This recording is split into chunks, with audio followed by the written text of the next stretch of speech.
Hello, everybody. Tracy, Mrs. JDog Flanagan with you here today. Welcome back to another exciting episode of Tactical Treasures Podcast, sponsored by the JDog Foundation. Our podcast gives veterans, male spouses, active military members, and military family members a voice in the veteran space to speak about their service, how they're affecting their communities post service, and they share with me a tactical treasure that has helped them in their journey in their military career, business, or life. Today, I'm so excited to have with me Collie Turner, who is a daughter and granddaughter of veterans and organic gardeners. She is the founder and executive director of the veteran service organization Heroic Gardens, located in the Philadelphia region. Since 2018, the nonprofit has assisted U.S. veterans and their families as they learn to experience the healing power of plants and nature. Collie has always had a deep rooted connection to her local veteran community and to the plant world, but didn't really know how to combine her passions. Forming this organization has helped bring attention to the important roles plants play in our mental and physical health. In 2023, the organization assisted over 700 veterans, had over 280 volunteers, and led over 80 classes, helping veterans and caregivers connect with plants as an alternative healing therapy. Not everything has to be treated with a pill. Hello, Collie. How are you? Welcome Hi, to the podcast. hi Tracy. I'm great. How are you? Good. And thank you for your family service. And I'm really excited to talk to you today. So, plants. Yeah, I'm a black thumb myself. So, I have a funny little story that I'll tell you as we get going here. But I would love to hear about your background. So, your dad and your grandfather served? Yeah, and I mean, gosh, what a time for us to be together. Yes. On such an important day Yeah. in our nation's history. My grandfather was a medic in World War II. He was in Oh, the wow. Army, and my father served in the Navy. Oh, wow. So yeah, I mean, both of them, and as well as numerous great uncles. It was in that generation, right? It was what Right. you did. So that was always, when they came back, they all still remained in community service, and so being raised in that environment. Sure. This was always something that was going to happen. I just didn't know how. Right, right. So, yeah, what a legacy of service. And your attachment to the veteran community is fabulous. So, talk to me about your background. How did you get into plants and nature and everything that goes along horticulture? Was that something that you studied in college or after college, or how did that come about? Sure. Well, my grandparents and my mother and my uncle were always gardeners. And my mother, in fact, and I wasn't allowed to touch anything. That was the other thing. My mother was like this awesome landscaper, and she was an interior designer, and I wasn't even allowed to mow the lawn. Like, but it was beautiful. I just, All right, so I had an appreciation for it. right, I definitely benefited from vegetable gardening and all of the elements um, that plants had to offer from my family, but I had a very different perspective. And actually, the running joke amongst my college friends has always been that both my mother and my grandmother used to say to them, "If only Collie was into plants, that would make us so happy." So it was this like strange irony. Um, as I sit here with 35 indoor plants around me. Uh, right. but I actually went to school for film. So I have a Oh, degree from Temple University. And, wow, back then there was no internet or anything like that. So sure. I went into advertising for several decades and, lived in Philadelphia, lived in New York, and didn't really think about nature or plants or Wow, anything. I mean, I was just okay, busy doing my thing. sure. It wasn't until I actually moved into bought my first house that it was on almost an acre. And my Oh, grandmother wow. came and stayed with me for a while, and we started creating this yard together. And I realized every time I went out there, I would my head space and my heart space were so open that I was problem solving and I didn't even realize it, Oh, or I was wow. healing my own. What I've come to recognize my own PTSD and my own trauma, Right. just by spending hours in the soil. So yeah, I mean, I wanted to do this for a very long time. I knew maybe in 2010, but I sat on it for 8 years. I didn't have the courage. Oh, wow. Yeah. Well, it's a big step. I mean, especially going into the nonprofit space too, Sure. but how exciting. And, it's funny that I'm talking to a plant lady because I'll tell you a funny story. I just, my niece last year came to my house for a barbecue and brought me this gorgeous orchid. Yeah. And I took one look at it. It had blooms on it. It was gorgeous. And I thought to myself, oh no, she doesn't know. I'm probably gonna kill this plant. It's like, oh no, an orchid. Like it couldn't have been like a succulent, something like super easy. It had to be an orchid, right? So I thought, well, we'll just see how I do. And I read the directions and it said it wanted light and just a half a cup of water a week. So I thought, okay, how hard could it be? So I found a nice, well lit window, did there. The blooms stayed and I just did the half a cup of water. But everything was going really well. And I'm like, oh, it was like a couple months in and I'm like, oh my gosh, I'm not killing it. This is great. And then the blooms fell off, as we got into fall and I knew that that was going to happen. And somebody told me, oh, you should cut the stalk back, because Hmm. it's not going to bloom for, at least not in the wintertime. It possibly may bloom, in the spring and summer. So I did that, and now this orchid hasn't bloomed yet, but it has beautiful green, lush leaves. Mm. It is actually, the roots are just going crazy. It's a little freaky, and it is looking very happy, but I'm like, it looks like it's coming out of the pot. Yeah. And so I talked to somebody and they told me, well, you probably need to repot it. And I was like, oh no. And so I thought, okay, let's not freak out first. Let's just do look at a video. And I did that. And I immediately had a panic attack because I was like, oh my gosh. So the orchid right now is at a nursery getting repotted. Okay. And they told me that I did a very good job because it looked very happy and she was lush and gorgeous and all this stuff. So So you just contradicted yourself I then. did. You have a I green thumb. well, I'm learning. I'm learning, I will say, but and I did start having some baskets around my property and I'm watering them and I'm like, okay, maybe I can really do this because flowers are so lovely and I always admire plants and landscaping and everything that you obviously all do. And I just think I'm really inept at doing it. I don't know anything about it, but I'm learning. But it Well, is definitely a process. you have to remember that plants are probably the most forgiving living thing on the Really? planet. Oh, So, wow. and you also have to remember you're not alone. I have definitely killed many a plant, and it's just Okay. it really is science. It's Yeah, experimentation, right. and it's listening to plants and hearing like how are they happy. I mean, it sounds to me like you were right in tune with that orchid. So Yeah. I don't know. You're on your way. Yeah, I we'll mean, we got to see. get you out one day to volunteer with us and I know, I would do love the to. job.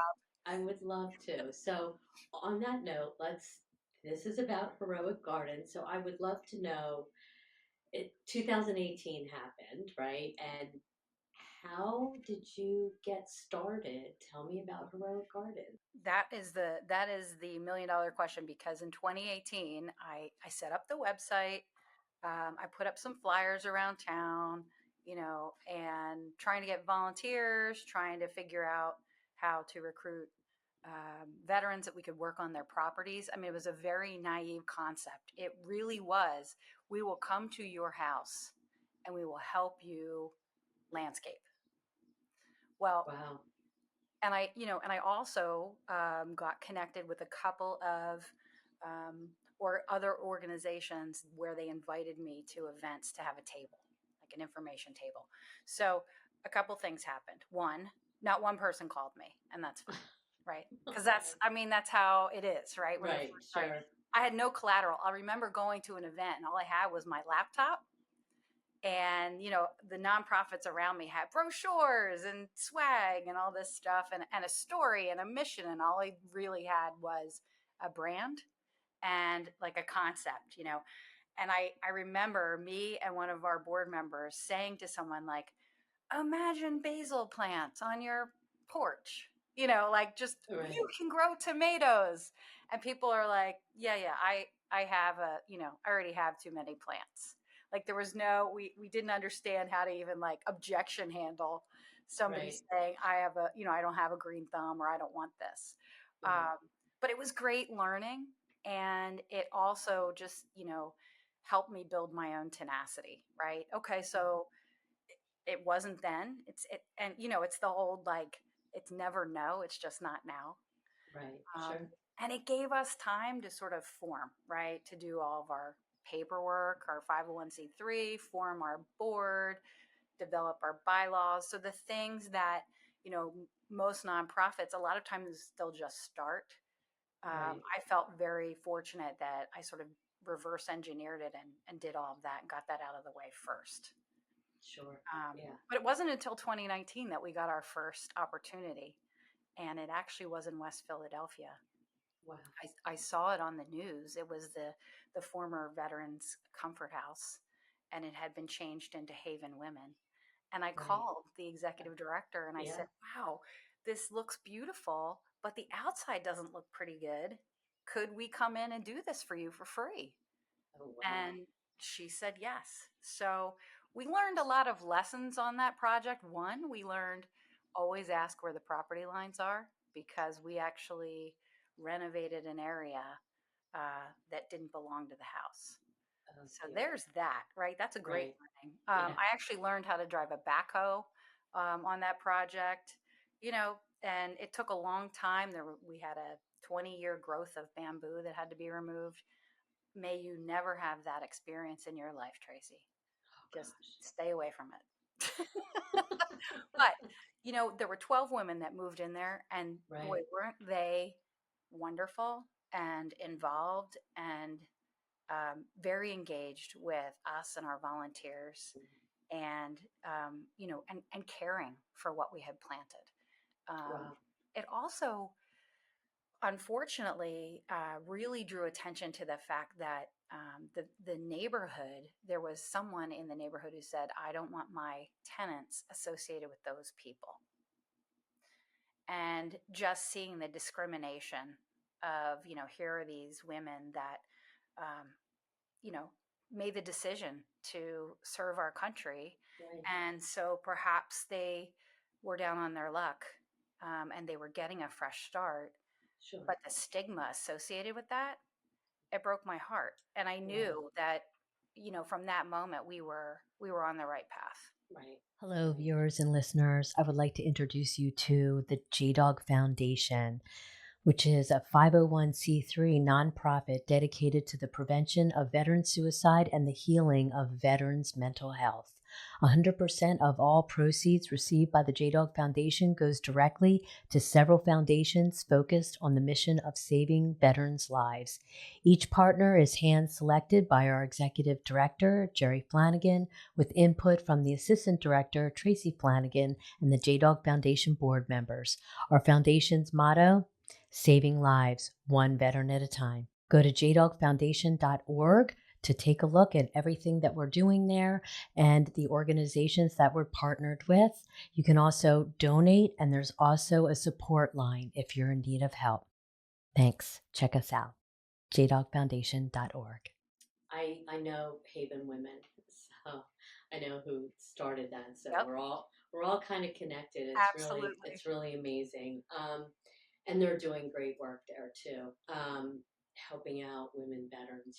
They get on their feet and all. So So how does Heroic Gardens work? Like, so your volunteers, are they veterans? Can they be non-veterans? And can they say, I love your mission. I would love to be a part of what you're doing. Yeah, I mean, we are, I think the coolest part is, we only focus on helping veterans, but everyone can participate. So Okay. it's very multi generational when we have volunteers come out. I think last year we had over 280 volunteers. Oh, wow. And some of them are families. And I think that's so cool because I don't remember doing community service like with my parents on a Sure. Saturday morning. Yeah. Yeah. We just had somebody that started with us when she was 12 and she just graduated from high school yesterday. Oh, wow. And so we're going to miss her. But yeah, it's for everyone. And we are a very healthy mix of veterans and civilians. And again, grandparents, teenagers, everybody in between. And once people are out there working with us, they they too, like, their minds and their hearts are open. Mm. So we've had people like find new jobs, we've had people fall in love. We have all these things happening besides just working in the soil, Right. and planting and landscaping. We have just people are open, and I sit around afterwards at a, we might go to a brewery or something, and I'm looking at these people around the table. What a diverse group of people, and they're all together and they're all friends. And And they're all together for one cause, yeah, and which if we is created awesome. that, like, Yeah. we won. Yeah. Yes. Yeah. So that's the volunteer spot, and we're really focused on making sure our volunteers have an incredible experience. It's really important because they need to understand why they are participating and who they're doing it for and what the Right. story is behind that person that they're Sure. helping. Sure. So I kind of went to the website and I understand that you kind of have different programs. So you have a program where you'll go out to a veteran's house or home or like a Haven Women, a community like that, and you'll landscape and plant and that sort of thing. And I think you have the windowsill program, and there's so talk to me about your different programs and how they work. Absolutely. So, as I mentioned when we first began, I was thinking, oh, we will do landscaping, and people will call me and say, "Are you a landscape company?" And the answer is no. We are a Right. land transformation company. And what does that mean? Well, it means that when a veteran applies and they qualify, we go out and we help them transform their land because we can't heal them, but we can heal their land. And in doing Right. so, they're going to learn how to heal themselves. So it can be, someone with a backyard, someone that lives in a townhouse that just has a patio in the front. It's as big or as small as, whatever the veteran has. We do have an Right. application process, and you do need to be, aligned with federal poverty guidelines. But the reason we do applications, honestly, is to understand who you are, what your family is about, what you like. We all know that, for those that served in the military, choice is not a thing, Mm. and we want them to have as much choice as possible. This is something that they are going to care for and love.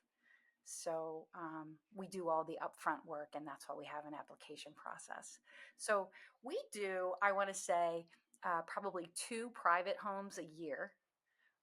The rest of what we do is at VFWs, cemeteries, war memorials, American Legions, memorial parks. Um, it didn't start out that way, but it has just spiraled. And the Sure. the other part with these is that it's never a one and done, Tracy. Like, if we work on a VFW or a cemetery, chances are it's always going to be, seasonally something that we do, because we Right. never, ever, ever want to. We're not about this, right? We're about ongoing How can we help you leave a legacy? So yeah, that's why we used to do a lot more during the season with individual veterans, but now we choose about two. So we have that project, but then we also have, as you were mentioning, Mission Windowsill, which is it's two things actually. We started it during the pandemic virtually. So we were Okay. working with the veterans at Edison 64 in Philadelphia, Okay. and it was wild, right? Because there it was a pandemic, like nobody knew what was going to happen. Um, Sure. and these men and women were amazing. So I would pack these kits. Sometimes they would have live plants in them or plant material. And the morning of everybody getting on the Zoom, I would drive down to Edison 64 and drop off these kits. And then later in the afternoon, we would get online and we would do the activity together. So social therapeutic horticulture. I And it love was it. really cool, right? Because so Yeah. many people were lonely and isolated. And Sure. the Sure. the best part when everything opened back up post pandemic was actually getting to hug these people because I had developed this relationship with them, Sure. but only through a screen. Yeah. Yeah. So as a result, once the pandemic was over, we were able to expand that service. And, to your point, last year we were able to have about 80 social therapeutic horticultural classes. We do them at the VA, at vet centers in the area, at senior living facilities, anywhere there is a veteran concentration, and Okay. they call that, we answer the call. Right. So Um, you still do the virtual classes? Oh yeah. So Oh, this that's is this great. is nuts because we decided we let it go for a little while because we're so focused on the on-site classes. But we started it up again last October. Our goal was to have 50 veterans by the end of 2024. Tracy, we have 70 right now, and they Oh reach as no. far as Alaska and Hawaii. Wow. Oh, We that's have a amazing. whole other network of these like cool, wonderful people that now have their own group. Right. So Um, so if they're out of state, I guess you mail the kits to them? Is we that how do. that works? Yeah, we actually have a monthly packing party. Oh Um, in gosh. fact, your friend Tom Stark was part of the last one. Oh And it's wow. great Great. because it would normally take me about 4 days on my own. But to Oh have five gosh. people with me, it takes us about 3 hours. And the Okay. reason for that, Tracy, is it's not us just, we're not an assembly line. We handwrite letters. We think about, outside of the activity, what else can we put into this kit that's going to make someone smile? First of Oh all, I don't know wow. about you, but I love mail. Like I still love getting old-fashioned U.S. mail. So, and now it's a thing, right? We're delivering a consistent Yeah. box once a month. Yes. And I'd say, when people can't make it, they email us. Sometimes they do, sometimes they don't. It doesn't matter if they got if they actually got the box and they did the activity, whether they did it with us or with their family, it's still a win. Sure. Yeah. Oh, that's great. I love it. So there's no charge for the better. No. And even for the virtual classes to send out these kits, there's no charge. So I you function on grants, donors, both? All of the above. I mean, and that national program is actually something that we're looking for a national sponsor, frankly, because imagine being able to have that connectivity to veterans on a regular basis, especially when we do things like we just did microgreens, and earlier we did basil plants, and the intention there is like by the time the basils mature, we're going to have an online pizza party. So I'm always Right. like, Oh, I oh man, love it'd be it. great if we had like a pizza company that was our sponsor or. So Sure. there's only so many hours in the day to I try and know. figure it out. But yes, grants, um, corporate donors, and private donations. Okay. That's how we function right now. Yeah. Okay. Well, that's awesome. Wow. This is amazing. What great work you're doing. How exciting. Thank you. Um, so we come to the part where I need to ask you about your tactical treasure. What would you like to Absolutely. share with us today? Um, this is this is my grandfather's war card Oh from wow. World War II. Wow. This is my tactical treasure. Somebody actually, I just was with some Korean War veterans, and they said, "Stop bringing this out. You're ruining it. It's starting to." So I have to get a copy of it. But I carry this with me. I have from the beginning, because when I meet a veteran and they don't know me, their first question 9 times out of 10 is like, "Why do you care? You're not a veteran." And I show them this card, and I said, "This man is the reason this organization exists. We should all be so grateful that we can create an impact in someone, that they want to be active and keep a legacy going." Yeah, he was one in a million, and so I feel like he's always with me. Oh, But it wow. also makes a great story, and it helps veterans warm up to me because they see that I have some understanding. I will never fully understand. I'm a civilian, Sure. but I'm here to listen. Yeah. Wow, that's great. What an awesome tactical treasure. I love it. How Thank you. special. Heroic Gardens, you guys are doing fabulous work. It's really amazing. And I would love to come out and just have a volunteer day. It I'm would going be to get you, really neat. Tracy. I know. Well, I have to tell you, I listen, you guys, what you have done for us has been incredible. What JDog has done, Oh, I mean, thanks. just across the board, is so wonderful. Like, you guys are just so wonderful to the nonprofit community that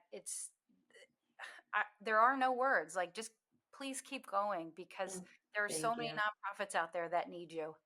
Oh, thanks. Well, we're all about trying to do what we can to help veterans and people doing great stuff in the nonprofit world. And, it's all about how can we support our veterans? How can we help them? How can we help them heal? How can we help them be productive people in society, Yeah. um, and honor, what they've done for our country. So, um, we're definitely all about that. Would you have any advice for veterans that may be thinking about, like, plant therapy? What is this thing?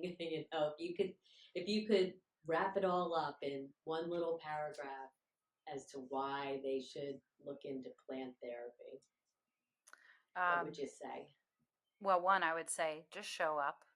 Like, all you have to do is show up. And what I mentioned earlier, plants are the most non-judgmental friend you will ever have. And this is a free service. You know, we're asking people to take that first step, just come out. And by the way, we have classes for caregivers now too. Oh, Um, wow, that's just great. come out and have the experience. And it's okay if it's not for you. I mean, there are different alternative therapies out there. If it resonates, though, we're going to guide you. I mean, everybody has to start somewhere, and that's a seed, right? Yeah, right, right. That's great advice. Yeah, I love it. You never know what's going to resonate. You don't. Well, that's great.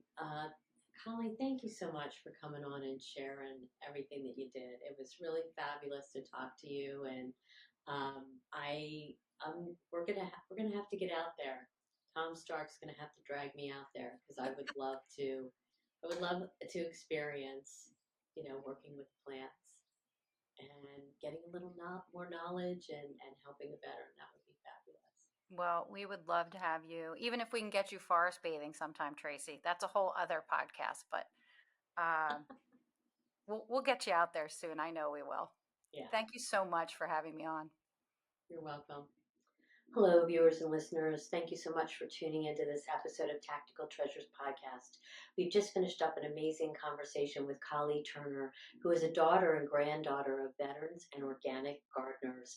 She is now the founder and executive director of Heroic Gardens, which is a nonprofit mental health organization that empowers veterans and caregivers throughout the Delaware Valley region to utilize plant and plant-based therapies as an alternative healing outlet.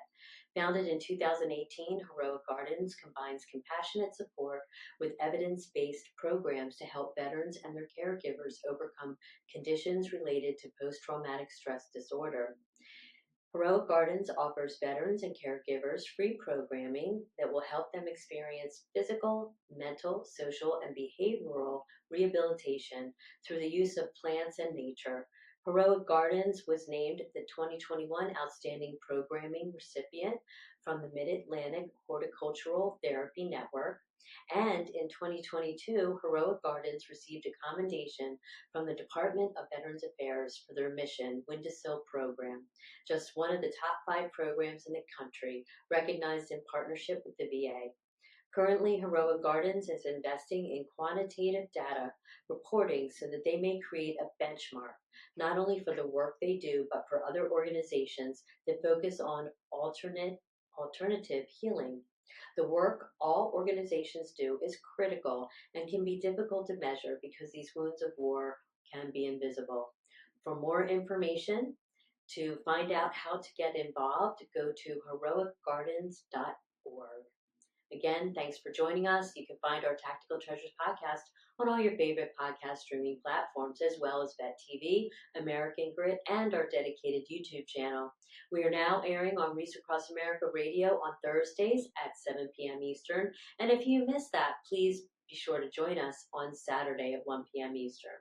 You can also find Reach Across America Radio on the iHeartRadio app, the Odyssey app, and the TuneIn app. We are also proud to share that our JDog Foundation is a Reach Across America sponsorship group. For each $17 Veterans Wreath that you sponsor, $5 goes directly back to the JDog Foundation, whose mission is to prevent veteran suicide and heal veterans' mental health and PTSD. You can donate right now at reachacrossAmerica.org/JDog. Again, thanks for joining us, and we'll see you again on another podcast real soon. Bye-bye now.